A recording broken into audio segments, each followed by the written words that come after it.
আমি তো ভালোবাসি তোকে লিখেছেন সালমা চৌধুরী।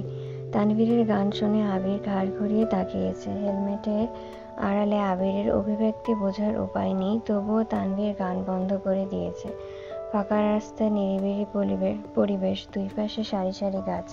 আবির আচমকায় এক হাতে হেলমেট খুলে সাইডে রেখে গাইতে শুরু করলো। এসেছি তোকে নিয়ে ফিরবো বলে, মনেরই পথ চিরে আয়না চলে, তোরে ছেড়ে জ্বর বুকে ছাড়ে না, পাচ্ছে তোকে ছাড়া নারে না। আবিরের গান শুনে তানভীর আশ্চর্য নয়নে তাকিয়ে আছে। তানভীরের বাইকের গতি কমে গেছে। তানভীর ভেবেছিল আবির রাগ করবে, অথচ আবিরও গান গাইছে। তৎক্ষণাৎ তানভীর নিজের হেলমেটও খুলে ফেলল। বাইকের স্পিড বাড়িয়ে আবিরের সমান্তরালে গিয়ে আবিরের স্বরে গান ধরল। অনেকটা পথ দুই ভাই একের পর এক গান গাইতে গাইতে অবশেষে তানভীরের নানাবাড়ি পর্যন্ত চলে এসেছে। বাইকের শব্দে মেঘ সহ বাকি কাজিনরাও বাড়ির ভেতর থেকে দৌড়ে বেরিয়ে এসেছে। তানভীরকে দেখে মেঘ আহ্লাদী কণ্ঠে ডাকলো, ভাইয়া। এসেছে এখন ঢং করতে। 7 দিনে একবারও ভাইয়ের কথা মনে হয়নি, নিষ্ঠুর কোথাকার। মেঘ হেসে বলল, কেমন আছো ভাইয়া? আলহামদুলিল্লাহ ভালো। তুই কেমন আছিস? আলহামদুলিল্লাহ ভালো। তানভীর বাকি কাজিনদের সঙ্গে গল্প করতে করতে বাড়ির ভেতরে চলে গেছে। কাজিনদের পছন্দ মতো খাবার নিয়ে এসেছে তানভীর, সেগুলো সবাইকে দিচ্ছে। মেঘ মনের বিরুদ্ধে গিয়েও একবার পেছন ফিরে দেখলো আবির এসেছে কিনা। আবিরকে দেখতে না পেয়ে চিবুক নামিয়ে বাড়ির দিকে হাঁটতে শুরু করলো। আবির ভাইকে বলার পরও আসলো না। ভাবতেই মেঘের মন বিষণ্ণতায় ছেয়ে গেল। একটু সামনে এগোতেই পুরুষালী কণ্ঠ ভেসে আসলো, কেমন আছেন ম্যাম? সুপরিচিত প্রিয় কণ্ঠস্বর মস্তিষ্কের সঙ্গে সঙ্গে অষ্টদশীর হৃদয়কেও আন্দোলিত করেছে। মেঘ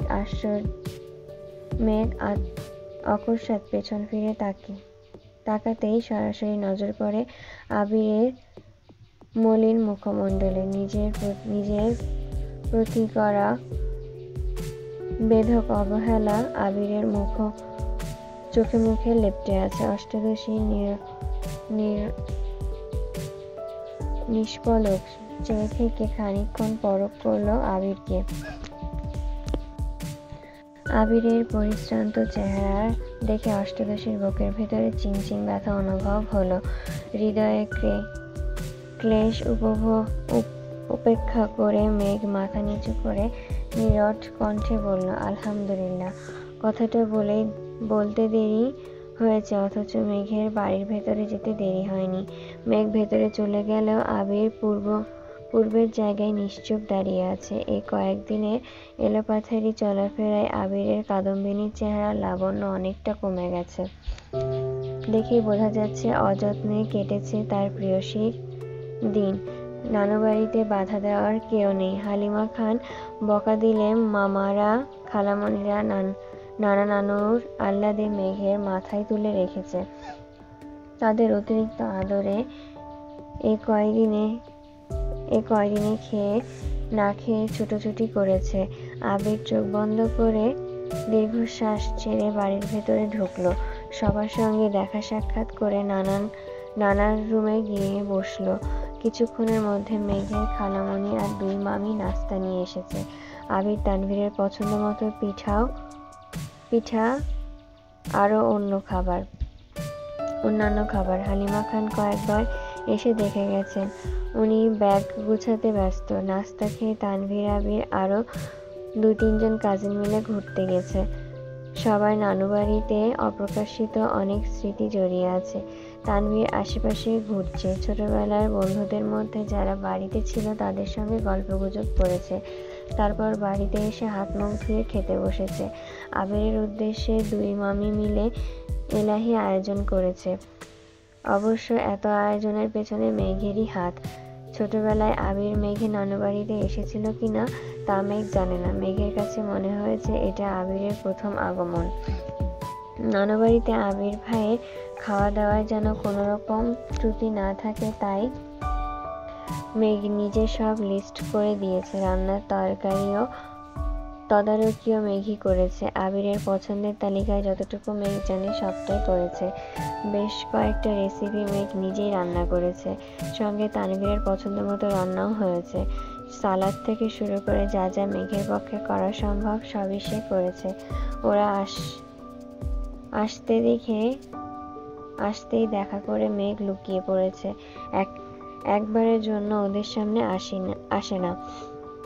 তানভীর আবিরের সঙ্গে অন্য কাজিনরাও খেতে বসেছে। তানভীর আচমকা আবিরের দিকে তাকিয়ে ডাকলো, ভাইয়া। কি? আবেগে বেশি খেয়ে ফেলো না আবার। মেঘ আবির আর চোখে তানভীরের দিকে তাকালো। তানভীরের মুখে রহস্যময় হাসি। আবির ভ্রু গোটাতেই তানভীর বিড়বিড় করে বলল, আমি খবর পেয়েছি তোমার জন্য আজকে স্পেশালি আমার বোন নিজের হাতে রান্না করেছে। আবির ভ্রু উঁচিয়ে ওষ্ঠ বেঁকিয়ে তানভীরের দিকে তাকিয়ে আছে। তানভীর মুচকি হেসে বলল, এভাবে আমায় না দেখে আমার বোনকে দেখলেও তো পারো। আবির গলা খাকারি দিয়ে বিড়বিড় করে বলল, সময় হোক তখন দেখবো, তোর বোন ব্যথিত অন্য কোনো দিকে তাকাবোই না। তানভীর নিঃশব্দে সাথে আবিরও।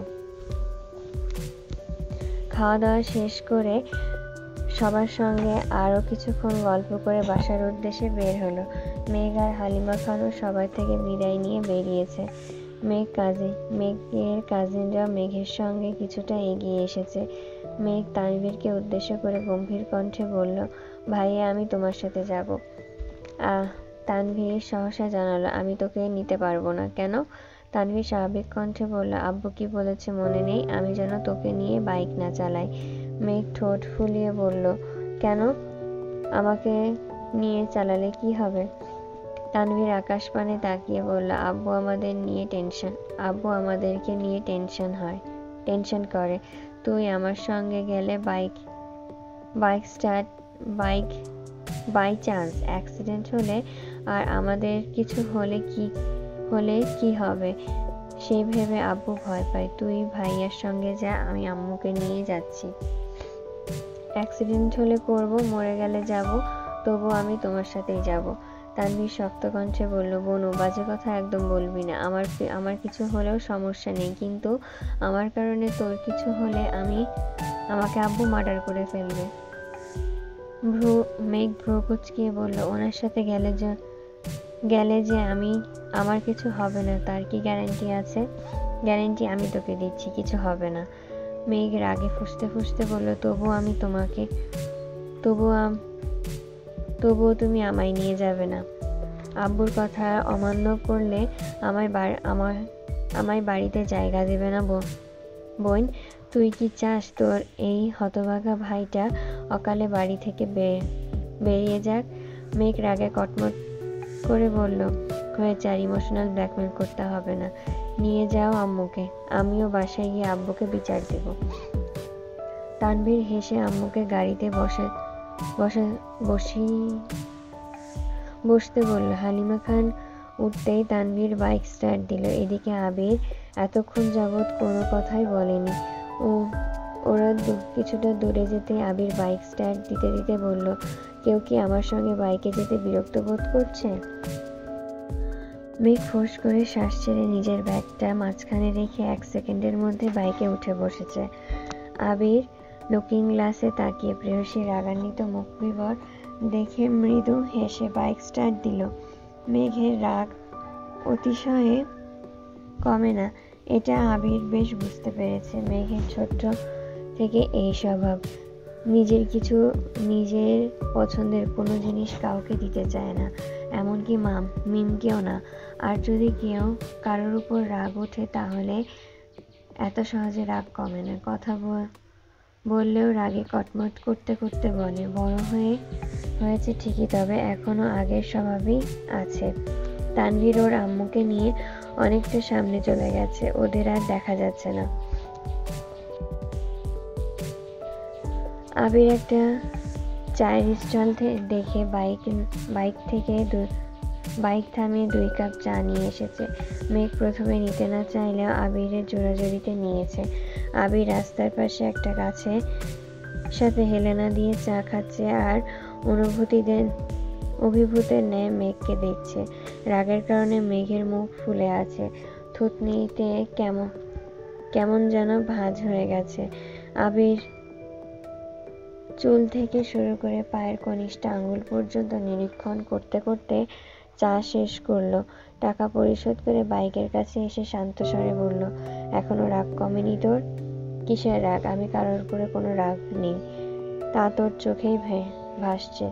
মেঘ চোখ তুলে তাকাতেই আবির মুচকি হাসলো, কিন্তু মেঘের চেহারা অপরিবর্তিত। মেঘ চিবুক নামিয়ে কর্কশ গলায় বলল, আপনি কি আমায় বাসা পর্যন্ত নিয়ে যাবেন? যদি না নিয়ে যাই তাহলে কি করবি? বাস বা অন্য কিছু দিয়ে চলে যাব। সত্যি সত্যি? তুই আমায় একা ফেলে চলে যাবি?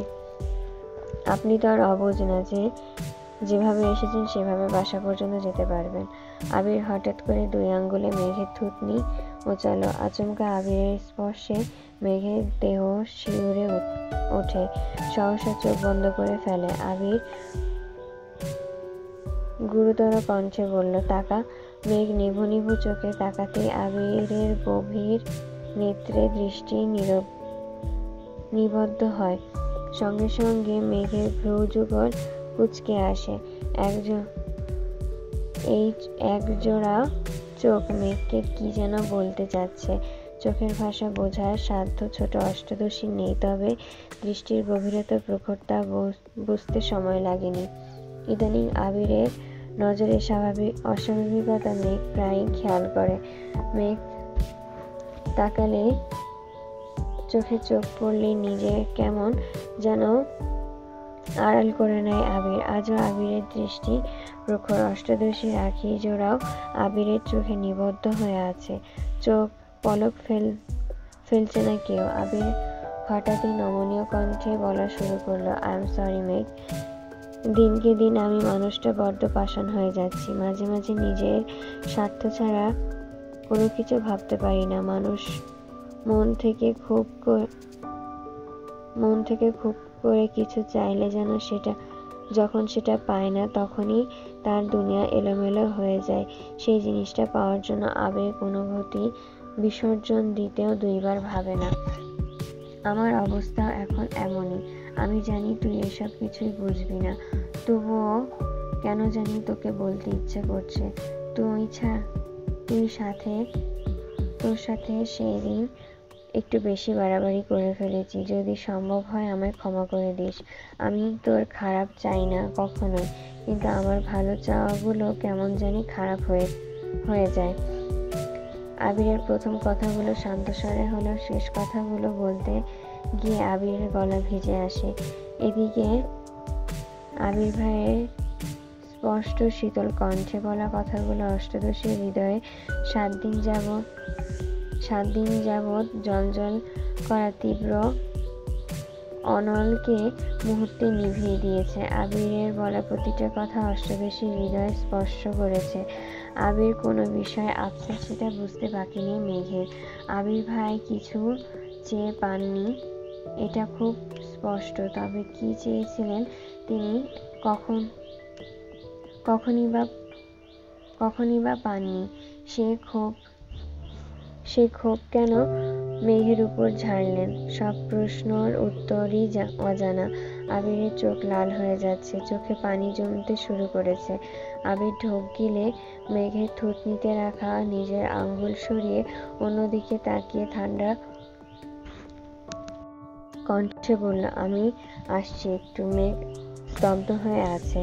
আবির কোথায় যেন গেছে। মেঘের মনে প্রশ্নগুলো ঘুরপাক খাচ্ছে। একবার ভাবছে জিজ্ঞাসা করবে, আবার মনে হলো আবির ভাই কিছু বলার পাত্র নয়। জিজ্ঞাসা করলেও আশানুরূপ উত্তর পাবো না। তাই অষ্টাদশীর মনে গহীনে উদ্ধৃত প্রশ্নগুলো সেখানে চাপা দিয়ে দিয়েছে। তবে আবির ভাইয়ের একটা জিনিস বারবারই অষ্টাদশীকে আকর্ষণ করে। আকৃষ্ট করে। আবির যেমন রাগ দেখায় একটা সময় পর মেঘকে নিজেই সরি বলে, তবে এবার অষ্টাদশীর মন এত সহজে গলবে না। আবির রাগ দেখাতে পারলে অষ্টাদশীও রাগ দেখাতে পারবে, তবে সম্পূর্ণ অন্যভাবে। কিছুক্ষণ পর আবির এসেছে। ভেজা চুল ঝেড়ে হেলমেট পরে নিয়েছে। কথা না বলে বাইক স্টার্ট দিল। মেঘ পূর্বের ন্যায় বাইকে বসে সম্পূর্ণ রাস্তা কেউ কোনো কথাও বলল না। বাসায় এসেও যে যার মতন রুমে চলে গেছে। সময় চলছে নিজের মতন, সেই সাথে সবার মতন দিন কাটাচ্ছে। নানু বাড়ি থেকে ঘুরে আসার পর থেকে মেঘ অনেকটা স্বাভাবিক হয়ে গেছে। আবিরের কথা ভেবে মন খারাপ করে ঘরে বসে থাকে না। মিম আদির সাথে আড্ডা দেয়, ছাদের গাছগুলোর যত্ন নেয়, ভার্সিটি ক্লাস, বন্ধুদের সাথে গল্প, সব নিয়েই ব্যস্ত থাকে মেঘ।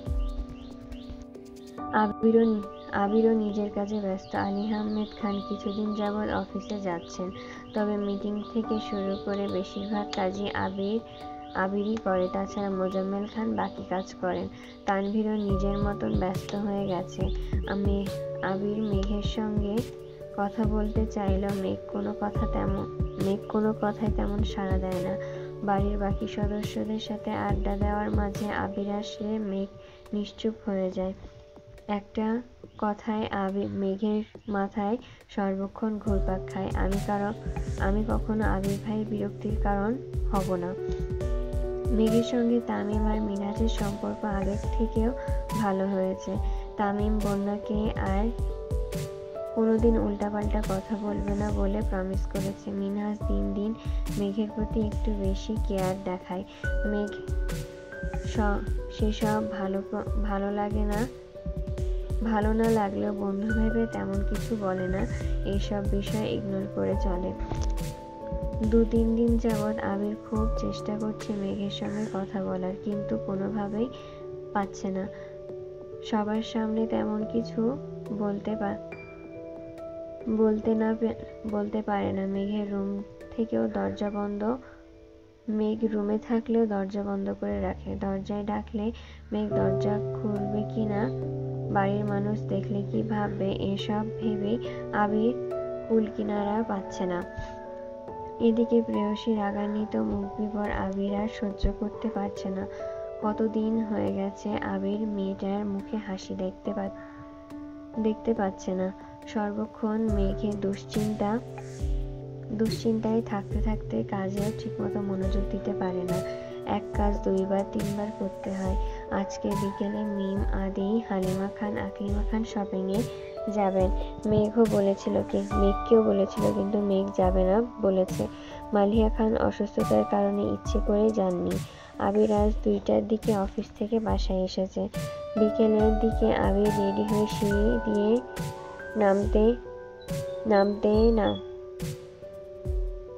নিচে নেমেছে।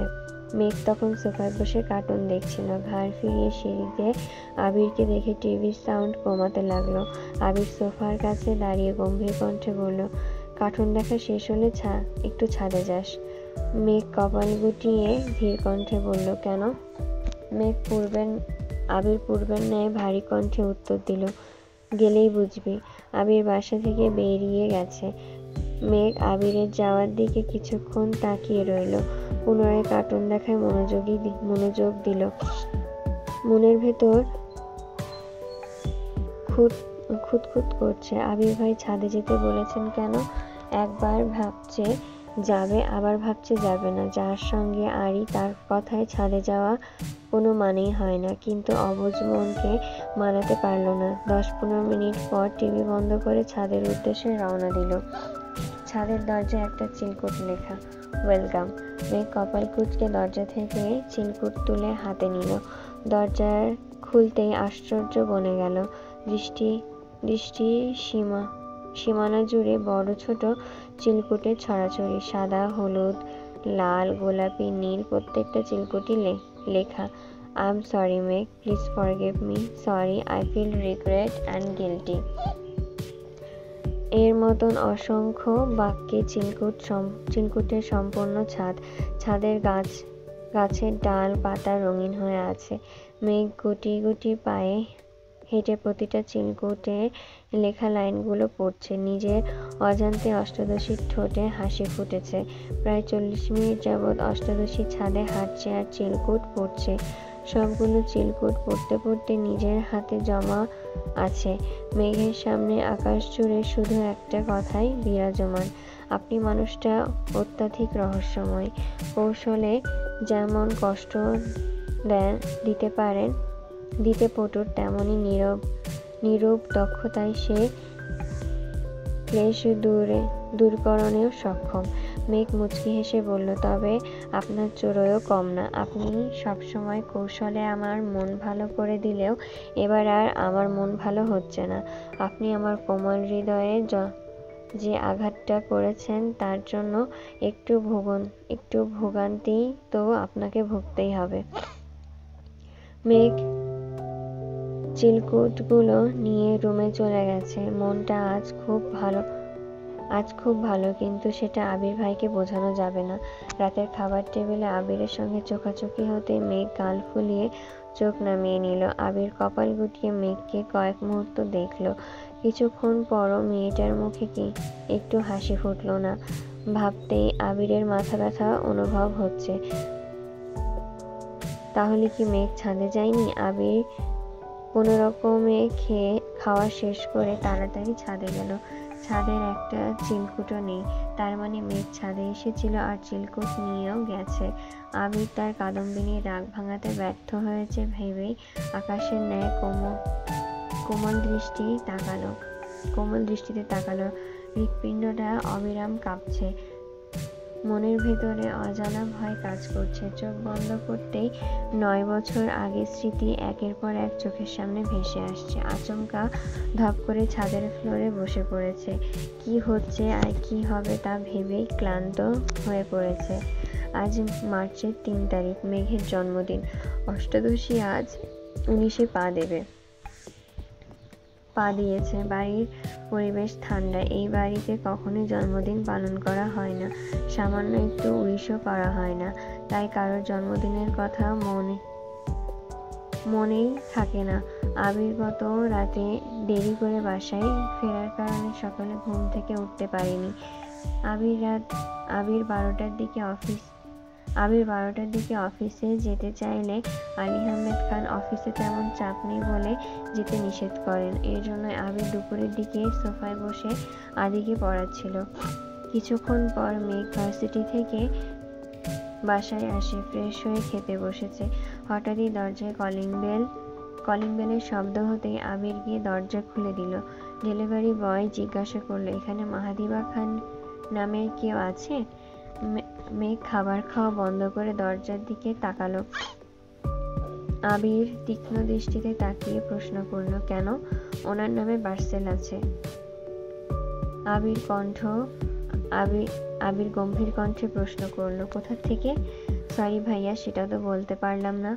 পার্সেলের কথা শুনে মেঘ তাড়াতাড়ি খাওয়া শেষ করে হাত ধুয়ে দৌড়ে এসেছে। উত্তেজিত কণ্ঠে বলল, আমি মাহাদিবা। ছেলেটা মেঘের সাইন নিয়ে পার্সেল নিয়ে চলে গেছে। মেঘ পার্সেল ঘুরিয়ে ফিরিয়ে দেখতে দেখতে চলে যাচ্ছে। আবির স্তব্ধ হয়ে গেছে। আবির দরজা বন্ধ করে সিঁড়ি পর্যন্ত আসতেই তানভীর নামছে। মেঘের হাস্যোজ্জ্বল চেহারা দেখে আবিরের দিকে তাকিয়ে ছোট করে বলল, কি হয়েছে? আবির উত্তর না দিয়ে তানভীরকে পাশ কাটিয়ে মেঘের রুমে চলে গেছে। মেঘ টেবিলের উপরে পার্সেল রেখে কাঁচি আনতে ড্রেসিং টেবিলের কাছে গেছে। আবির রুমে ঢুকে পার্সেল হাতে নিয়ে গম্ভীর কণ্ঠে প্রশ্ন করলো, পার্সেল কে পাঠিয়েছে? মেঘ হেসে উত্তর দিল, আমি কি করে বলবো? তাহলে পার্সেল পেয়ে এত খুশি কেন?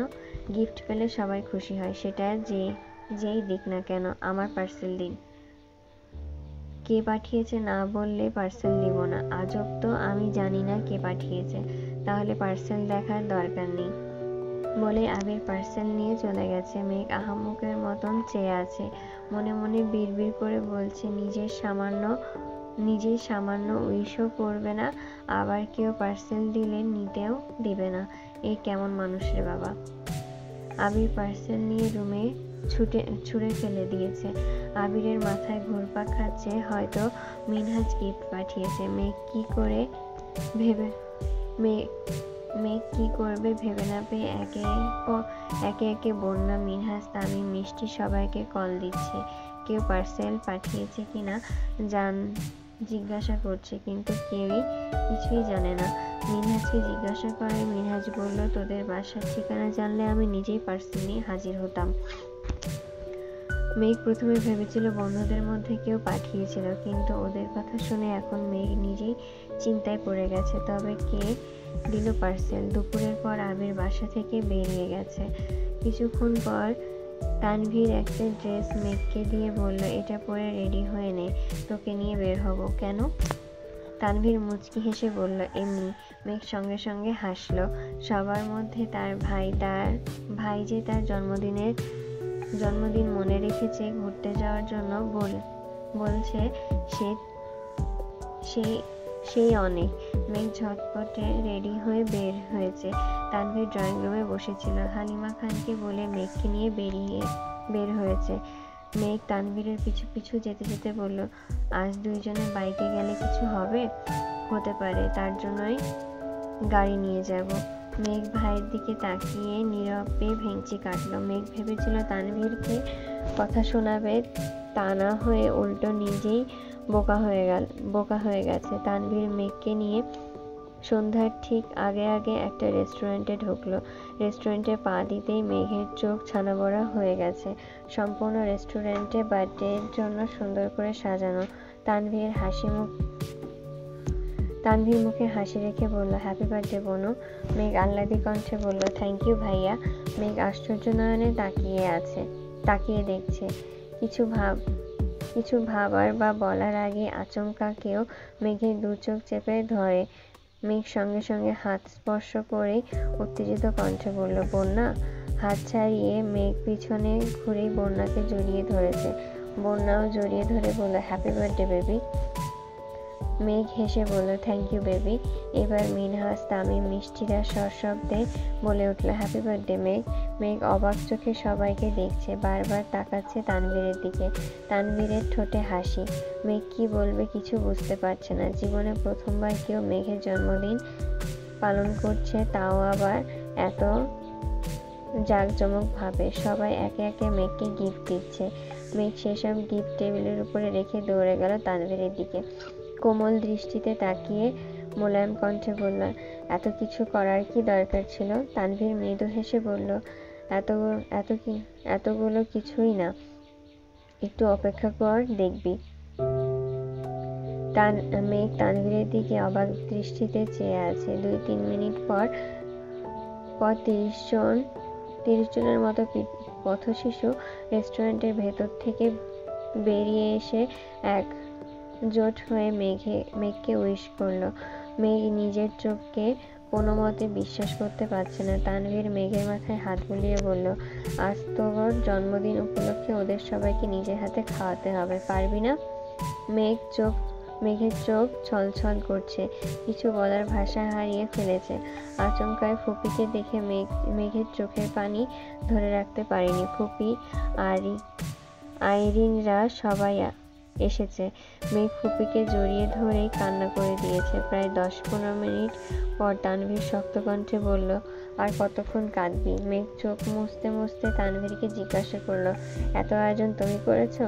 তানভীর বিপুল চোখে তাকিয়ে বলল, আমার এত সামর্থ্য এখনো হয়নি বনু, এসব ভাইয়া করেছে। মেঘের হাসি মিলিয়ে গেছে, আশেপাশে চোখ বোলায়। আবিরের কোনো অস্তিত্ব না পেয়ে অন্ধকারে ছেয়ে গেছে মেঘের মুখ। উদ্বিগ্ন কণ্ঠে শোধায়, উনি কোথায়? জানি না। উনি আসবেন না? বোধহয় না। মেঘ আবার তপ্তস্বরে বলল, কেন? তুই নাকি ভাইয়ার উপরে রেগে আছিস তাই? তাহলে এসব করেছেন কেন? তুই ভাইয়ার জন্মদিন করেছিলি, তাই ভাইয়াও তোর জন্মদিনের আয়োজন করেছে। মেঘ আশেপাশে তাকিয়ে গম্ভীর কণ্ঠে বলল, ওনাকে এখানে আসতে বলো। তানভীর পকেট থেকে ফোন বের করে আবিরকে কল দিল। আসার কথা বলায় আবির শীতল কণ্ঠে বলল, তোরা কেক কেটে ফেল, আমি আসবো না। সাউন্ড বেশি থাকে। মেঘ পাশ থেকে আবিরের কথা শুনে ফেলেছে। হাত বাড়িয়ে তানভীরের থেকে ফোন নিয়ে মেঘ রাগান্বিত স্বরে বলল, আপনি না আসা পর্যন্ত আমি কেক কাটবো না। এবার আপনি ভাবুন আসবেন কিনা। বলেই মেঘ কল কেটে দিয়েছে। মেঘ ফুঁসছে আর শ্বাস ছাড়ল। বন্যা হাঁ করে মেঘকে দেখছে। যে আবির ভাইকে মেঘ বাঘের মতো ভয় পেত, আজ কি সুন্দরভাবে ওনার উপর অধিকার দেখাচ্ছে।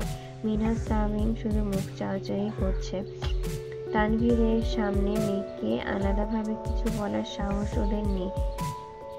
সাহস নেই ওদের। মেঘ আইরিনের সঙ্গে গল্প করছে। বন্যাকেও ওদের সঙ্গে পরিচয় করিয়ে দিয়েছে। কিছুক্ষণ পর আবির এসেছে। কালো শার্ট, কালো প্যান্ট, ব্লেজার, বুকের উপরে সানগ্লাস ঝোলানো।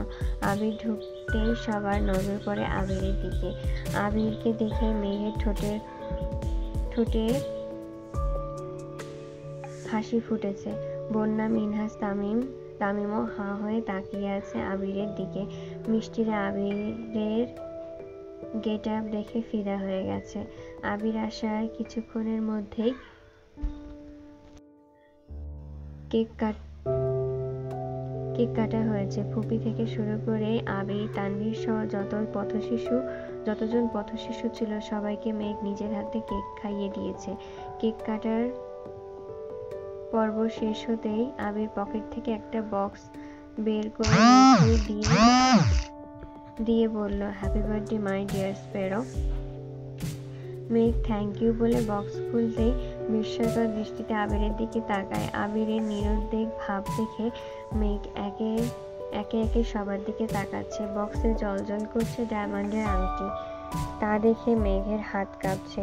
মেঘের ভাবভঙ্গি দেখে আবির থমথমে কণ্ঠে বিড়বিড় করে বলল, আংটির দিকে এভাবে তাকিয়ে থাকিস না। তোর ফ্রেন্ডরা ভাববে জীবনেও ডায়মন্ড দেখিসনি। তাড়াতাড়ি আংটিটা পর। আমাকে আংটি পরাতে বাধ্য করিস না। আমি আংটি পরালে এখানে কাহিনী হয়ে যাবে। মেঘ এক পলক আবিরকে দেখে আস্তে করে গলা খাকারি দিয়ে টেবিলের উপরে বক্স রেখে আংটিটা নিয়ে নিজের অনামিকা আঙ্গুলে ঢোকালো। নিজের হাতের দিকে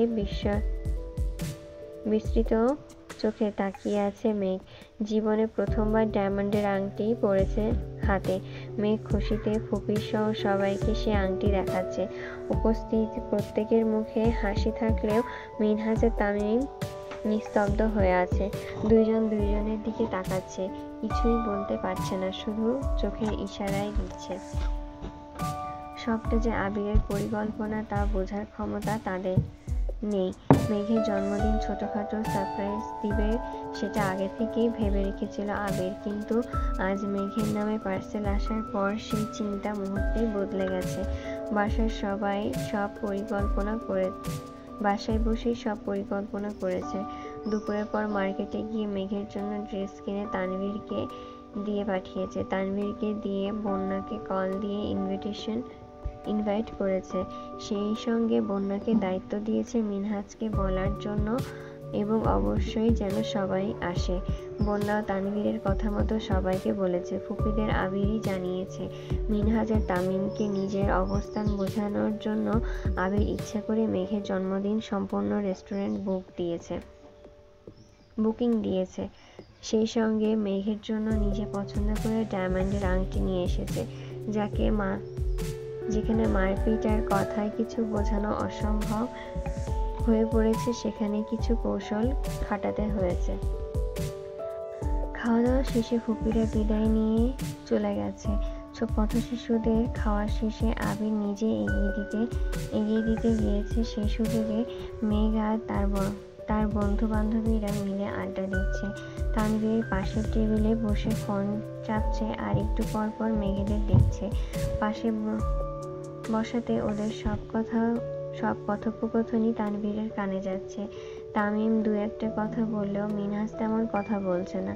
দুই একবার এদিক সেদিক তাকাতে গিয়ে তানভীরের সঙ্গে চোখাচোখি হয়েছে। তানভীরের গুরুগম্ভীর চেহারা আর ক্রোধিত আঁখি দেখে মিনহাজের দৃষ্টি নামিয়ে নিয়েছে। তানভীরের ভয়ে কিছুই বলতে পারছে না। মিনহাজ গিফটের পাশাপাশি মেঘের জন্য একটা ব্রেসলেট এনেছিল, যেটা ঠিক মাঝে এম অক্ষর ছিল। মিনহাজ আর মেঘ দুইজনের নামেরই প্রথম অক্ষরই এম। সেই সুবাদে মিনহাজ এটা এনেছিল। মেঘ তেমন কিছু না ভাবলেও মিনহাজ নিজের কথায় ভাবে। কিন্তু তানভীরের ভয়ে প্রথম থেকে মিনহাজ সিটিয়ে আছে। আবির আসার পর তো মিনহাজের স্বাভাবিক নিঃশ্বাসই বন্ধ হয়ে গেছে। আবিরের দেওয়া সুবৃহৎ সারপ্রাইজ, মেঘকে দেওয়া ডায়মন্ডের আংটি, তানভীরের দেওয়া গোল্ডের ব্রেসলেট, ফুপিদের দেওয়া দামি গিফটের ভিড়ে মিনহাজের গিফট কিছুই না। তানভীর কিছুক্ষণ পর নরম স্বরে বলল, তোমরা আর কি খাবে বলো, আনাচ্ছি। মিমরা সকলেই সমস্বরে বলল, কিছু লাগবে না ভাইয়া, অনেক ধন্যবাদ।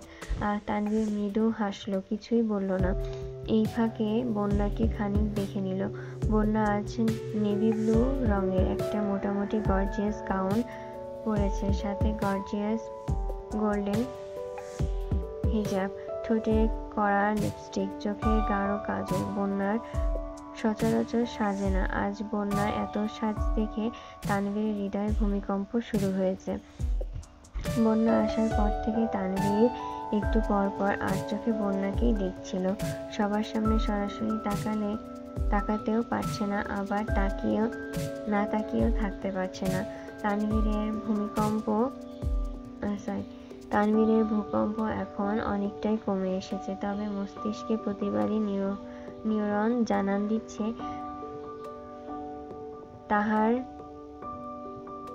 তাহার মোহময় জর্জরিত। তানভীরের অন্তরতম অচল, তাহার দৃষ্টি শান্ত হৃদয়ের অশান্তি তোলপাড় চালাচ্ছে। তবুও তানভীর সবকিছু উপেক্ষা করে মায়াভরা সেই গভীর কুয়াতে ঝাঁপিয়ে পড়তে চায়, নিজেকে সংহার করতে চায়। কিছুক্ষণ পর আবির এসেছে। রেস্টুরেন্টের বিল পরিশোধ করে মেঘেদের কাছে এসে মিনহাজ আর তামিমের দিকে তাকিয়ে সচেতন কণ্ঠে শোধালো, তোমরা কি যেতে পারবে? তামিম উপর নিচ মাথা নাড়িয়ে ভদ্রতার সহিত বলল, জি ভাইয়া, যেতে পারবো। আবির এবার মেঘের পানে তাকিয়ে স্বাভাবিক কণ্ঠে বলল, আড্ডা দেওয়া শেষ হলে আসুন, যেতে হবে। আবিরের আপনি সম্বোধনে বন্যার কপাল কুঁচকালো। বন্যা যতবারই আবিরকে দেখেছে ততবারই মেঘকে তুই বলে সম্বোধন করতে শুনেছে। আজ হঠাৎ আপনি বলছে বন্যা ভুল শুনল কিনা তাই ভাবছে। মেঘ বান্ধবীদের থেকে বিদায় নিয়ে উঠল। তানভীর মেঘের গিফটগুলো নিয়ে সামনে এগিয়ে গেছে। তানভীরের কিছুটা পেছনেই আবিরের থেকে একটু দূরে মেঘের পেছনে বন্যারা, সবশেষে তামিম আর মিনহাজ। রেস্টুরেন্টের দরজার কাছাকাছি যেতেই মেঘের গাউন থেকে বের হওয়া সুতার সঙ্গে জুতার স্টোন আটকে গেছে। ড্রেসের টান পড়তেই মেঘের সম্পূর্ণ শরীর সামনের দিকে ঝুঁকে আসে, সেই সঙ্গে মুখ থেকে অকস্মাৎ বেরিয়ে আসে, উফ। শব্দটা আবিরের কানে পৌঁছানো মাত্রই আবির ঘুরে দীর্ঘ 2 কদম এগিয়ে এসে মেঘের 2 কোণয় ধরে উদ্বিগ্ন কণ্ঠে প্রশ্ন করা শুরু করে, কি হয়েছে তোর? কোথায় ব্যথা পেয়েছিস? বন্যা, মিষ্টি, মিনহাজ সবাই একসঙ্গে স্তব্ধ হয়ে গেছে। মেঘের কি হয়েছে তা বুঝে ওঠার আগেই আবির মেঘকে ধরে ফেলেছে। আবির নিজেও বুঝতে পারেনি মেঘের কি হয়েছে। আবিরের চিন্তিত কণ্ঠে একের পর এক প্রশ্ন প্রতি উত্তরে মেঘ ধীর কণ্ঠে বলল, মনে হয় জুতায় সুতা আটকিয়েছে। এর মধ্যে বন্যা এগিয়ে এসে মেঘের হাত ধরল। আবির সঙ্গে সঙ্গে হাঁটু গেড়ে বসে পড়েছে। এক মুহূর্ত দেরি না করে জুতাসহ মেঘের পা আবিরের হাঁটুর উপরে তুলে নিল। শরীরের ব্যালেন্স হারাতে নিলে মেঘ তাড়াতাড়ি আবিরের মাথায় হাত রাখলো। পা ওপরে ওঠানোতে মেঘও কিছুটা সোজা হয়ে দাঁড়িয়েছে। মিনহাজ, তামিম, মিষ্টি বিস্ময়কর দৃষ্টিতে আবিরের দিকে তাকিয়ে আছে। আবিরের সুস্থির হস্তের জুতা আর মেঘের ড্রেসের সুতা খুলে দিচ্ছে। তানভীরে ততক্ষণে পেছন ফিরে তাকিয়েছে। সহসা উচ্চস্বরে বলল, কি হয়েছে বনুর? আবির বসার অবস্থায় বলল, কিছু না, তুই যা। তানভীর কিছুক্ষণ দাঁড়িয়ে থেকে পরিস্থিতি স্বাভাবিক দেখে চলে গেছে। আবির মেঘের পা নামিয়ে দাঁড়িয়ে অত্যন্ত নমনীয় কণ্ঠে শোধালো, শুধু সুতায় আটকিয়েছিল নাকি পায়েও ব্যথা পেয়েছিস? মেঘ আস্তে করে বলল, পায়ে ব্যথা পাইনি। সত্যি তো? হ্যাঁ। আবির দাঁতে দাঁত পিষে অতি ধীর কণ্ঠে বলল, দেখে শুনে হাঁটবি তো নাকি? আর একটু হলেই মাথায় লাগতো। বন্যা অবাক চোখে আবিরকে দেখছে। আবিরের হাঁটুতে ময়লা লেগে আছে, অথচ সেই দিকে তার বিন্দুমাত্র মনোযোগ নেই। বন্যার সঙ্গে সঙ্গে মেঘ আশ্চর্য নয়নে আবিরকেই দেখছে। এতগুলো চোখ অবাক দৃষ্টি আবিরকে দেখছে তা বুঝতে পেরেই আবির চোখ নামিয়ে মৃদুস্বরে বলল, হাঁটতে পারবি? পারবো। মেঘ আবারও বলল, আবির ভাই, আপনার চুলগুলো এলোমেলো হয়ে গেছে। কোনো ব্যাপার না। মেঘের হাতের পার্স, ফোন, আবিরের দেওয়া আংটির খালি বক্স আবির নিজের হাতে নিয়ে মোলায়েম কণ্ঠে বলল, ড্রেসটা একটু উঁচু করে হাঁটিস। মেঘ আবিরের কথা মতো 2 হাতে ড্রেসটা হালকা উঁচিয়ে পা বাড়ালো। আবির সামনের দিকে থাকা সত্ত্বেও দৃষ্টি তার পেছনে। মেঘের হাঁটতে সমস্যা হচ্ছে কিনা, জুতায় সুতা আটকিয়েছে কিনা তাই দেখছে। আবির উদ্বিগ্ন কণ্ঠে আবারও শুধালো, ব্যথা পাচ্ছিস না তো? মেঘ এপাশ ওপাশ মাথা নেড়ে বলল, না। বন্যা প্রখর নেত্রে আবিরকে পরখ করছে। তামিম মিনহাজকে উদ্দেশ্য করে বিড়বিড় করে বলল, কিছু কি বুঝতে পেরেছিস? তানভীর চোখের ইশারায় প্রশ্ন করল, কি? মেঘের যে কোনো সমস্যা এগিয়ে যাওয়ার কথা তোর, অথচ তুই বোঝার আগেই আরেকজন দায়িত্ব পালন করে ফেলছে। মিনহাজ তামিমের দিকে তাকিয়ে ভ্রু গোটালো। তামিমের কথাটা তার ভালো লাগেনি তা বোঝালো। নিচে আসতেই আবির স্বাভাবিক কণ্ঠে বলল, তুই দাঁড়া এখানে, আমি বাইকটা নিয়ে আসি। আবির যেতেই বন্যা মেঘের কাছাকাছি এসে উত্তেজিত কণ্ঠে বলল, বেবি, আই অ্যাম শকড। মেঘ চোখ ঘুরিয়ে বন্যার দিকে তাকিয়ে লাজুক হাসলো। বন্যা পুনরায় বলল, আমি কিন্তু আবির ভাইয়ের উপরে সন্দেহ হচ্ছে। তোর হচ্ছে না? মেঘ মুচকি হেসে বলল, সন্দেহ আমি বেশ কিছুদিন যাবতই করছি, কিন্তু কিছু বুঝতে পারছি না, কারণ ওনার আচরণ কেমন জানি একদম অদ্ভুত। এই যে দেখলি এত যত্ন নিচ্ছে, একটু পরে দেখা যাবে রেগে যাতা বলছে। বন্যার উত্তেজিত চেহারায় চিন্তার ছাপ পড়ে গেছে। চিন্তিত কণ্ঠে বলল, থাক, এত ভাবিস না। দোয়া করি উনি অদ্ভুত হলেও বহুরূপী যেন না হন। মেঘ ভ্রু কুঁচকিয়ে বন্যার দিকে তাকিয়ে প্রশ্ন করলো, বহুরূপী মানে কি? মানে বুঝতে হবে না বেবি। আমি চাই তোর ওনার মনে তুই না থাকলে অন্য কোনো নারীর অস্তিত্ব যেন না থাকে। মেঘ ঠোঁট বেঁকিয়ে ভেঙচি কেটে বলল, অন্য নারীর অস্তিত্ব থাকলেও আমি চিরতরে সেই অস্তিত্ব মুছে দিব। উনি আমারই।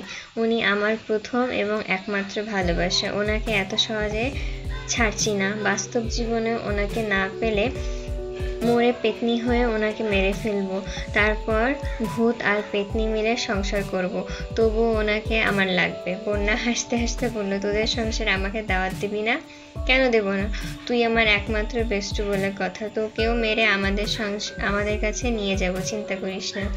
বন্যা মেঘের বাহুতে আস্তে করে থাপ্পড় মেরে বলল, পাগলি একটা। মেঘ হঠাৎই বন্যার দিকে কেমন করে তাকালো। বন্যা আস্তে করে বলল, কি হয়েছে? আবির ভাই আমার প্রেমে পাগল হবে কবে? কেন? আমি তো অলরেডি পাগলি হয়ে গেছি। আবির ভাই পাগল হলে দুজনই পাবনায় গিয়ে সংসারটা শুরু করব। বন্যা আস্তে আস্তে ক্লান্ত হয়ে পড়েছে। মুখে হাসি রেখে বলল, আল্লাহ আমায় বাঁচাও, বিয়ের খবর নাই এদিকে, কোথায় সংসার করবে তাও ভেবে ফেলেছে। মিনহাজ মিষ্টিরা মেঘেদের একটু পেছনে ছিল। বন্যার এত হাসি দেখে মিনহাজ বিরক্তি স্বরে বলল, এত হাসছিস কেন? ভাল লাগছে তাই হাসছি। তোর কোনো সমস্যা? হ্যাঁ, আমার কানে লাগছে। তাহলে তোর কানে আঙ্গুল দিয়ে রাখ। মিনহাজের রাগ আরো বেড়ে গেছে।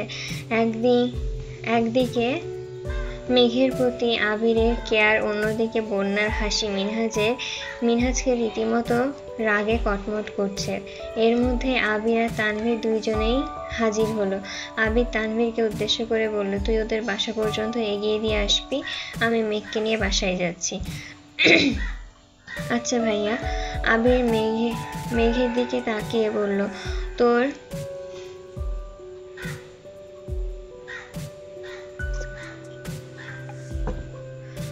পার্সটা আমি গাড়িতে রেখেছি আর ফোনটা আমার পকেটে, লাগলে বলিস। চল এখন। মেঘ বাইক পর্যন্ত যেতেই আবির বাইক থেকে একটা হেলমেট নিয়ে প্রতিদিনের মতন মেঘকে পরিয়ে দিচ্ছে। বন্যা এসব ঘটনা দেখে অভ্যস্ত, কিন্তু মিষ্টিরা প্রথমবার দেখছে। এতদিন শুধু মেঘের মুখে আবিরের প্রশংসা শুনে এসেছে, আজ তার খানিকটা নিজের চোখেই দেখছে। মেঘ বাইকে বসার পর আবির কয়েকবার পেছন ঘুরে মেঘের ড্রেস ঠিক করে দিচ্ছে, যাতে জুতা বা বাইকে কোনোভাবেই না আটকায়। আবির মেঘকে নিয়ে চলে গেছে। তানভীর তামিমদের উদ্দেশ্যে বলল, তোমাদের রিক্সা ঠিক করে দিচ্ছি, যাও। বন্যাদের দিকে তাকিয়ে স্বাভাবিক কণ্ঠে বলল, তোমরা গাড়িতে বসো। ওরা কিছু বলবে তার আগেই বন্যা চোখের ইশারা দিল। সন্ধ্যা পার হয়ে গেছে। এই অবস্থায় তানভীর নিজেই ওদের এগিয়ে দিয়ে আসতো। তারপর আবিরও বলে গেছে। এখন মিষ্টিরা কিছু বললে তানভীরের ধমক শুনবে, তাই বন্যা ওদের আটকিয়ে দিয়েছে। মিষ্টিরাও দুইজনকে নামিয়ে দিয়ে তানভীর বন্যাকে নিয়ে যাচ্ছে। কিছু দূর যাওয়ার পর তানভীর একটু ভেবে প্রশ্ন করলো, ফুচকা খাবে? না। কেন?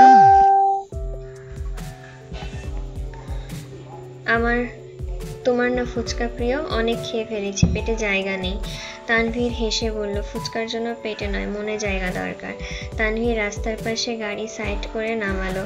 তানভীরের দেখা দেখি বন্যাও নামলো। বন্যা ঠান্ডা কণ্ঠে বলল, আমি এখন সত্যি ফুচকা খেতে পারবো না। সমস্যা নেই, একটু হাঁটবে, যখন খেতে ইচ্ছে করবে তখন খাবে, তারপর যাবে। বন্যা মাথা নিচু করে গম্ভীর কণ্ঠে বলল, এটা ঠিক না। ঠিক বেঠিক আমি কম বুঝি। বন্যা তীক্ষ্ণ দৃষ্টিতে তানভীরের দিকে তাকিয়ে আছে। মেঘরা এক একটা ভাই বোন ঘাটতেরাই সেরা, ওরা যা বলবে তাই করবে। বন্যার হাল ছাড়ল না। অত্যন্ত নমনীয় কণ্ঠে বলল, রাত হয়ে যাবে, বাসায় যেতে হবে। তানভীর আর চোখে তাকিয়ে তপ্ত স্বরে বলল, এই মেয়ে, তুমি কি আমায় ভয় পাচ্ছ? না, তেমন না, কিন্তু তাহলে কিন্তু কিসে? তোমার বাসার মানুষ জানে তুমি কোথায় গেছো, আর আমি তোমাকে এগিয়ে দিয়ে যাব সেটাও জানে। তারপর এত টেনশন কিসের তোমার? এমনি। আশেপাশের মানুষের ভিড়ে তানভীর হাঁটছে, সঙ্গে বন্যাও হাঁটছে। কিছুটা সামনে যেতে দুইজন ছেলে তানভীরকে সালাম দিল। তানভীর সালামের উত্তর দিতেই দুইজনের মধ্যে একজন মুচকি হেসে বলল, ভাইয়া, উনি কি ভাবি নাকি?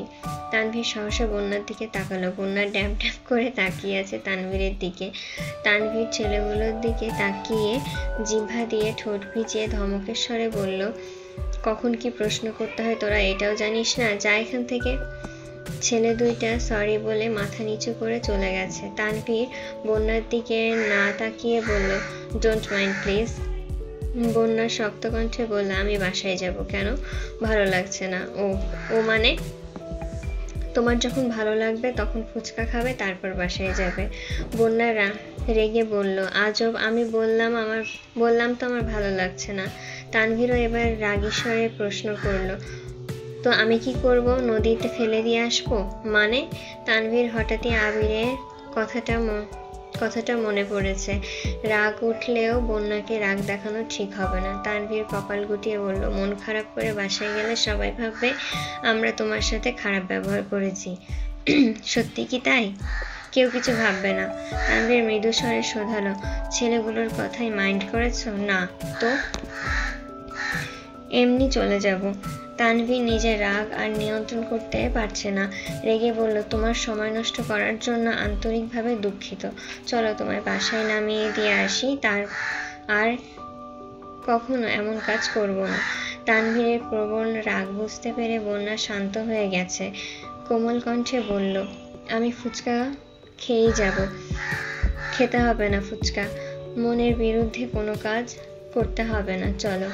আমার খেতে ইচ্ছে করেছে। তানভীর তীব্র আক্রোশ কণ্ঠে ঢেলে বলল, ঠিক আছে, খেয়ে আসো, আমি গাড়িতে আছি। বন্যা মৃদুস্বরে বলল, আমার একা থাকতে ভয় লাগে। তানভীর এবার বিরক্ত হয়ে বন্যার দিকে তাকালো। বন্যা মায়াবী দৃষ্টি চোখে পড়তেই তানভীরের অভিব্যক্তি বদলে গেল। স্বাভাবিক কণ্ঠে বলল, এখানেই বসো, আমি অর্ডার দিয়ে আসছি। তানভীর চেয়েছিল রাতের শীতল পরিবেশে বন্যার সাথে একান্তে কিছুটা সময় কাটাবে। তানভীরের ভেতর জুড়ে সর্বদা বন্যার ঘুরপাক খায়। বিকেল থেকে বন্যাকে দেখে একান্তে কথা বলার তীব্র ইচ্ছা জেগেছিল তানভীরের মনে, তাই ফুচকার কথা বলে নিয়ে এসেছিল। ফুচকা খেয়ে কিছুক্ষণ বসে বাসার উদ্দেশ্যে রওনা দিল। বন্যা বাসার সবার জন্য তানভীর রেস্টুরেন্ট থেকে খাবার পার্সেল করে দিয়েছে। তারপরও বন্যা ওর বোনের জন্য ফুচকা নিয়েছে। এদিকে আবির মেঘকে বাসার কাছ পর্যন্ত নামিয়ে দিয়েছে। মেঘ নেমে গম্ভীর কণ্ঠে প্রশ্ন করল, আপনার আংটিটা দিয়ে দেই? কেন? আমার আংটি লাগবে না, আপনার জিনিস আপনার কাছেই রেখে দেন। কেন? আবার কি হয়েছে? মেঘ মনে মনে আওড়ালো, দামি গিফট দিয়ে আমি কি করব, আপনি যদি আমার না হন? মেঘ নীরবতা বুঝতে পেরে আবির রাগান্বিত কণ্ঠে বলল, আংটি যদি হাত থেকে খুলিস তাহলে তোর খবর আছে, বাসায় যা। খুললে কি করবে সেটা এখন কেন বলবো? খুললেই বুঝাবো। মেঘ ডান হাত দিয়ে একটানে অনামিকা আঙ্গুল থেকে আংটিটা খুলে হাতের তালুতে নিয়ে আবিরের সামনে ধরে বলল, এই নিন। আবির আংটিটা হাতে নিয়ে গম্ভীর কণ্ঠে প্রশ্ন করল, তোর এই আংটির প্রয়োজন নেই? না। ফেলে দিলে আফসোস থাকবে না তো? আবির বাইকে বসে আংটি ফেলে দেওয়ার জন্য হাত তোলা মাত্রই মেঘ দুই হাতে আবিরের হাত আঁকড়ে ধরে বলল, প্লিজ ফেলবেন না, আমি পরবো, আমায় দিন। তুই যেহেতু পড়তে চাস না, থাক, বাদ দে, অপছন্দের জিনিস না পরাই ভালো। মেঘ আবিরের হাত আরো শক্ত করে ধরে বলল, আমি কখন বললাম অপছন্দের জিনিস? আমার আংটি আমায় দিন। 2 দিন পর খুলে ফেলার থেকে ভালো আমি এনেছি, আমি ফেলে দিই। মেঘ তপ্ত স্বরে বলল, আর ফেলবো না। সত্যি তো? সত্যি। আবির আংটিটা হাতে নিয়ে 1 সেকেন্ডে দেরি না করে মেঘের বাম হাতের অনামিকা আঙ্গুলে পরিয়ে দিয়েছে। মেঘের হৃদস্পন্দন সঙ্গে সঙ্গে জোরালো হয়ে গেছে। মেঘের নিস্তব্ধ আখিযুগল স্তব্ধ হয়ে আছে হাতের অনামিকা আঙ্গুলে। অকস্মাৎ বিপুল চোখে তাকালো আবিরের দিকে। আবির নিরুদ্বেগ ভঙ্গিতে পকেট থেকে মেঘের ফোন বের করছে। ফোন মেঘের দিকে এগিয়ে দিয়ে স্বাভাবিক কণ্ঠে বলল, বাসায় যা। আবির চলে গেছে, কিন্তু মেঘের পা থেমে আছে। আঙ্গুলের দিকে তাকাতেই আবির ভাইয়ের আংটি পরানোর দৃশ্য চোখের সামনে ভেসে উঠেছে, আর প্রতিবারই গা শিউরে উঠছে। রেস্টুরেন্টে ডায়মন্ডের আংটি দেখে এক মুহূর্তের জন্য মেঘের অদম্য ইচ্ছে জেগেছিল আবির ভাইয়ের হাত থেকে আংটিটা পরবে, কিন্তু ফুপিরা, তানভীর ভাইয়া, বন্যারা সবার সামনে নিজের ম্যাচুরিটি প্রমাণ দিতে নিজে আংটি পরে নিয়েছে। অথচ মেঘের সুপ্ত ইচ্ছা কোনো না কোনোভাবেই পূরণ হয়ে গেছে। এদিকে রুমে ঢুকেই মিনহাজ লম্বা হয়ে বিছানায় শুয়ে পড়েছে। তামিম হাত মুখ ধুয়ে রুমে এসে মিনহাজের এই অবস্থা দেখে প্রশ্ন করে, কিরে তোর আবার কি হয়েছে? ভালো লাগছে না? ভালো না লাগাটাই স্বাভাবিক। মিনহাজ রাগী দৃষ্টিতে তামিমের দিকে তাকিয়ে আছে। তামিম কিছুক্ষণ নীরব থেকে আবারও বলল, আমার সাথে রাগ দেখালে কি হবে? তুই নিজেই সব দেখে এসেছিস। মেঘ যদি রাজকুমারী হয় তাহলে মেঘের আবির ভাই রাজকুমার। ওদের ব্যাপার স্যাপারই আলাদা লেভেলের। মেঘ আমাদের সাথে সিম্পলভাবে মিশে বলেই এই না তারা আমাদের মতন সাধারণ। আজ তানভীর ভাইয়া আর আবির ভাইয়ার ইনডাইরেক্টলি আমাদের অবস্থা বুঝিয়ে দিয়েছে। সম্পূর্ণ রেস্টুরেন্ট বুকিং করে আনলিমিটেড খাবার, ডায়মন্ড গোল্ড গিফটের ভিড়ে তোর আমার অবস্থান ঠিক কোথায় বুঝতে পেরেছিস? মিনহাজ চোখ নামিয়ে ধীর কণ্ঠে বলল, আমি মেঘকে পছন্দ করি। তুই পছন্দ করিস, কিন্তু আমার মনে হয় আবির ভাইয়া মেঘকে ভালোবাসে। মেঘের প্রতি ওনার কনসার্ন দেখেছিস? মেঘ উফ করতে দেরি হয়েছে, কিন্তু ওনার অ্যাকশন নিতে দেরি হয়নি। তাছাড়া খাওয়ার সময় দেখলি মেঘ নিজের হাতে খাবার পরিবেশন করে দিয়েছিল। মেঘকে নিজের হাতে খাবার পরিবেশন করে দিয়েছিল। তাছাড়া মেঘ চাওয়ার আগেই সব হাজির। ওদের সাথে আমরা নিজেদের ভাবতেই পারবো না। বন্যা মধ্যবিত্ত ঘরের মেয়ে হয়েও আমায় রিজেক্ট করতে একবারও ভাবেনি। আর তুই মেঘকে নিয়ে ভাবছিস? তোর কপালে শনি আছে। শনি থাকলেও আমি এর শেষ দেখেই ছাড়বো। শালা নিজেও মরবি, আমাকেও মারবি।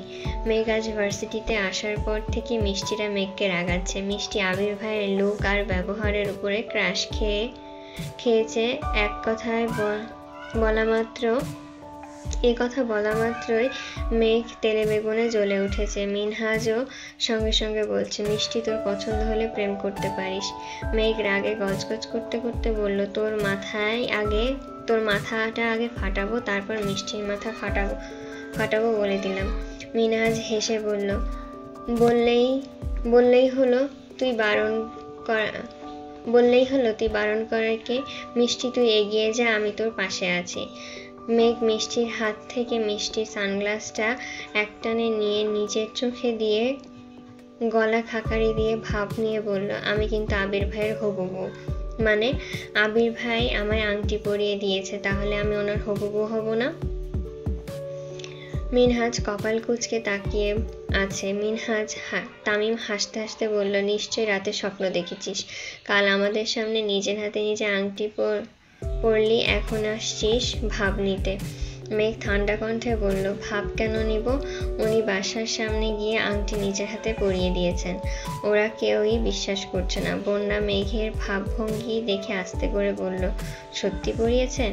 মেঘ উচ্চস্বরে চেঁচিয়ে বলল, 100% সত্যি। মিনহাজ বিরক্তির স্বরে বলল, কোন হাতে পরিয়েছে? মেঘ স্বাভাবিক কণ্ঠে বলল, বাম হাতে। মিনহাজ মাথা নিচু করে মাটির দিকে কিছুক্ষণ তাকিয়ে থেকে হঠাৎই হাসতে হাসতে বলল, বাম হাতে আংটি পরালে বিয়ে হয় না। মেঘ ভেঙচি কেটে বলল, আমায় এত কিছু বোঝাতে হবে না। বিয়ে হয়েছে মানে হয়েছে। তোদের মানতে হবে না, আমি মানলেই হলো। তামিম বিড়বিড় করে বলল, তোর মাথা পুরা গেছে। মেঘের দিনকাল ভালোই যাচ্ছে, কিন্তু আবিরের ক্রোধ কোনো মতেই কমছে না। আশেপাশে সব খোঁজ নিয়েছে। মেঘকে পার্সেল কে দিয়েছিল তার কোনো খবর পাচ্ছে না। শুক্রবারের সন্ধ্যার পর আবির ছাদের সোফায় হেলান দিয়ে বসেছিল। তানভীর আবিরকে সারা বাড়ি খুঁজে অবশেষে ছাদে এসেছে। আবিরের রাগান্বিত মুখ বিবর দেখে মোলায়েম কণ্ঠে শোধালো, কি হয়েছে ভাই, আজ আড্ডা দিতে যাওনি? না, ভালো লাগছে না। কেন ভাইয়া? আবির ভারী কণ্ঠে বলল, ওরে পার্সেলটা কে পাঠাইছে এখনো জানতে পারলাম না। তোর বোনকে যতবার জিজ্ঞাসা করি ও কেমন জানি উল্টাপাল্টা উত্তর দেয়, ভালো লাগছে না আমার। তানভীর এক পা করে পেছোতে লাগলো। তানভীরের ভাব দেখে আবির থমথমে কণ্ঠে প্রশ্ন করলো, তোর আবার কি হয়েছে? তানভীর আবিরের থেকে 8-10 হাত দূরে গিয়ে দীর্ঘশ্বাস ছেড়ে বলল, আসলে পার্সেলটা আমি পাঠিয়েছিলাম। কি? বলে আবির দাঁড়াতেই তানভীর দৌড়াতে শুরু করে। তানভীরের পেছনে আবিরও ছুটছে। তানভীর দৌড়াতে দৌড়াতে নিচে এসেছে। এদিকে সোফায় বাড়ির মহিলারা সহ মেঘ, মিম আদি বসেছিল। তানভীরকে দৌড়ে নামতে দেখে সবাই আতঙ্কিত হয়ে গেছে। তানভীরের পেছনে আবিরকে দেখে সহসা বসা থেকে দাঁড়িয়ে পড়েছে। তানভীর সোজা মেইন গেট পর্যন্ত চলে গেছে। দরজা খোলার চেষ্টা করছে যেন বাসা থেকে বেরিয়ে যেতে পারে, কিন্তু দরজা খোলার আগেই আবির চলে এসেছে। তানভীর আবিরের পিঠে 2-3টা থাপ্পড় মেরেছে। তানভীর সঙ্গে সঙ্গে বসে পড়েছে। যতটা ব্যথা পেয়েছে তার থেকে বেশি চিৎকার করছে, আল্লাহ আমি শেষ। হালিমা খান, মালিহা খান দুজনেই ছুটে এসে উত্তেজিত কণ্ঠে শোধালো, এই কি করছিস তোরা? তানভীরকে মারছিস কেন? মেঘ, মিমও ছুটে এসেছে। মিম গম্ভীর কণ্ঠে বলল, ভাইয়াকে এভাবে মারছেন কেন? ব্যথা পাচ্ছে না? আবির ঠাট্টার স্বরে বলল, আহা গো, আসছে তাহার দরদি বোন।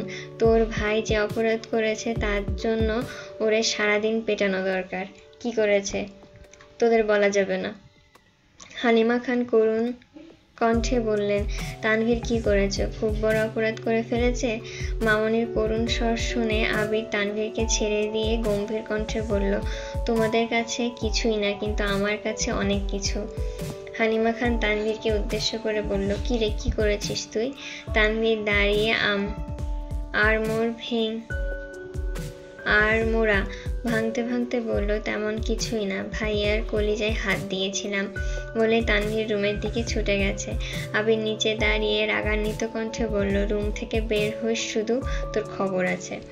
মালিহা খান সচেতন কণ্ঠে বললেন, আবির কি হচ্ছে এসব? কিছু না। তানভীরের পিছনে লেগেছিস কেন? আবির ভারী কণ্ঠে বলল, আমি ওর পেছনে লাগি নাই আম্মু, ও আমার পেছনে লেগেছে। আর আমাদের দুই ভাইয়ের মধ্যে তোমরা ঢুকবে না প্লিজ। ঠিক আছে, ঢুকলাম না, তোদের যা মন চায় কর, ধন্যবাদ। আবির নিজের রুমে চলে গেছে। তানভীর কিছুক্ষণ পর রুম থেকে বের হয়েছে। বেলকনিতে মেঘকে পেয়ে ধীর কণ্ঠে শোধাল, ভাইয়া কোথায় রে? রুমে। কেন? একটু দেখা করে আসি। ভাইয়া তুমি যাও না, আবির ভাই তোমাকে মারবে। আরে না, কিছু করবে না। মেঘ বিড়বিড় করে বলল, যাও মার খাও, শখ লেগেছে যখন খেয়ে আসো। তানভীর হেসে চলে গেছে। আবিরের দরজা থেকে গলা পর্যন্ত ঢুকিয়ে ডাকলো, ভাইয়া। আবির বই পড়ছে। তানভীর আবারও ডাকলো, ও ভাইয়া, কি হয়েছে? আসবো? কেন? একটু আসি, আয়। তানভীর দীর্ঘশ্বাস ছেড়ে বলল, আমার সাথে রাগ করার মতন আমি কিছুই করিনি।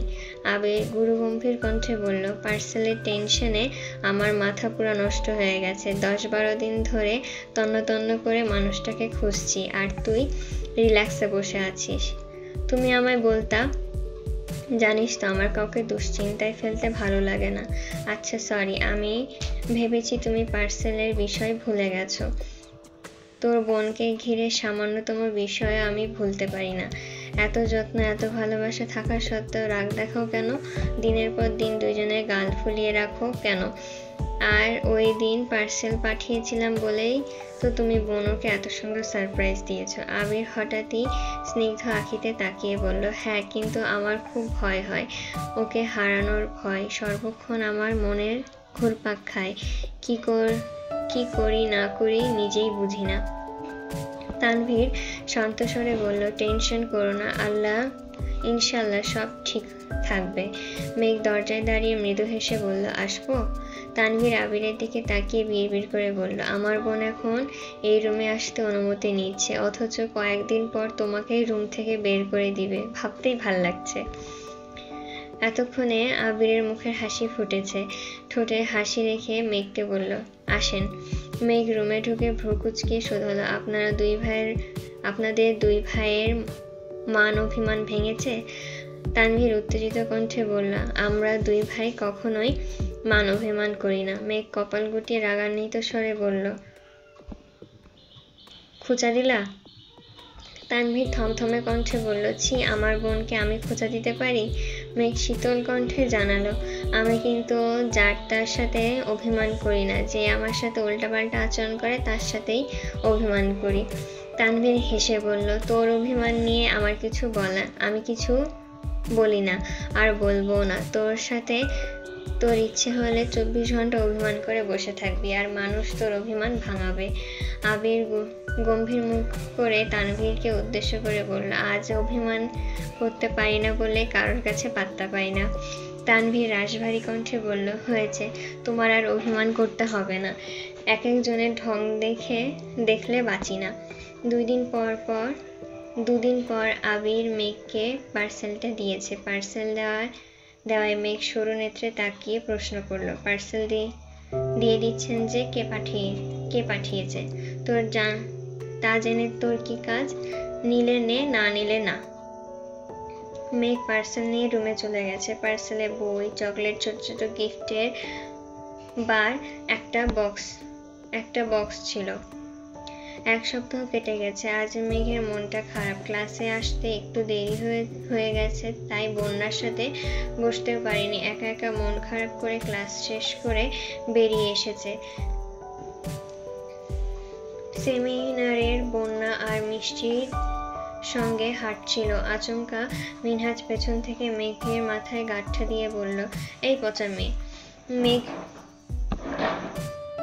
মেঘ মাথায় হাত বুলিয়ে পেছনে তাকাতেই মিনহাজ প্রখর তপ্ত স্বরে বলল, তুই আমায় ব্লক দিয়েছিস কেন? মেঘের এমনিতে মেজাজ খারাপ, তার উপরে মিনহাজের উল্টাপাল্টা কথা শুনে মেঘের মেজাজ আরো বেশি খারাপ হয়েছে। মেঘ অদম্য কণ্ঠে বলল, আমি তোকে ব্লক দিব কেন? আর কোথা থেকে বা দিব? তুই আমাকে ফেসবুকে ব্লক দিয়েছিস? দূর, আমি ব্লক দিইনি, জ্বালাস না আমায়, এমনিতেই মন ভালো না। তুই ব্লক দিয়েছিস, বিশ্বাস না করলে চেক কর। আমি গত 2 দিন যাবৎ ফেসবুকে ঢুকি না, তোরে ব্লক দিব কিভাবে? আমি গত রাতে তোকে মেসেজ দিয়েছি, তার কিছুক্ষণ পরেই দেখি তুই আমায় ব্লক মেরেছিস। বাজে কথা বলিস না মিনহাজ।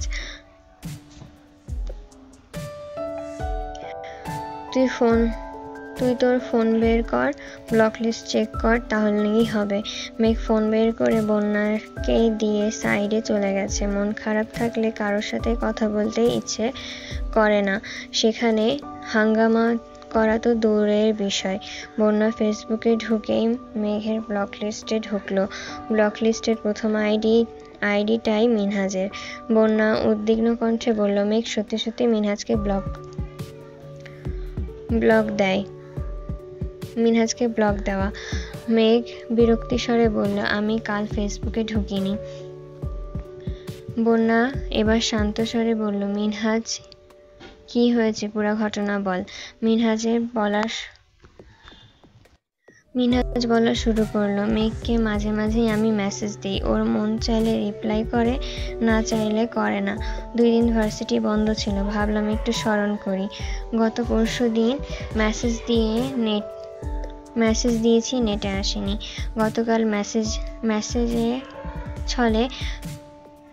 গতকাল মজার ছলে মেসেজ দিয়েছিলাম, বেবি আই মিস ইউ। তারপর নেট থেকে বেরিয়ে খেতে গিয়েছি। খেয়ে এসে নেটে ঢুকতেই দেখি মেঘের আইডি থেকে ব্লক দেওয়া। মেঘ তীক্ষ্ণ দৃষ্টিতে তাকিয়ে জানালো, আমি নেটে ঢুকিওনি আর এমন কোনো মেসেজও দেখিনি। বন্যা একটু ভেবে প্রশ্ন করলো, তোর আইডির পাসওয়ার্ড কে জানে? কেউ জানে না তো, কে জানবে? তোর আইডি কে খুলে দিয়েছিল? মেঘ সহসা বলল, ভাইয়া। পাসওয়ার্ড পাল্টিয়েছিলি পরে? না। তাহলে তানভীর ভাই? মেঘ আচমকা চটপট চটপটে স্বরে বলল, না না ভাইয়া না, আবির ভাই আইডি খুলে দিয়েছিল।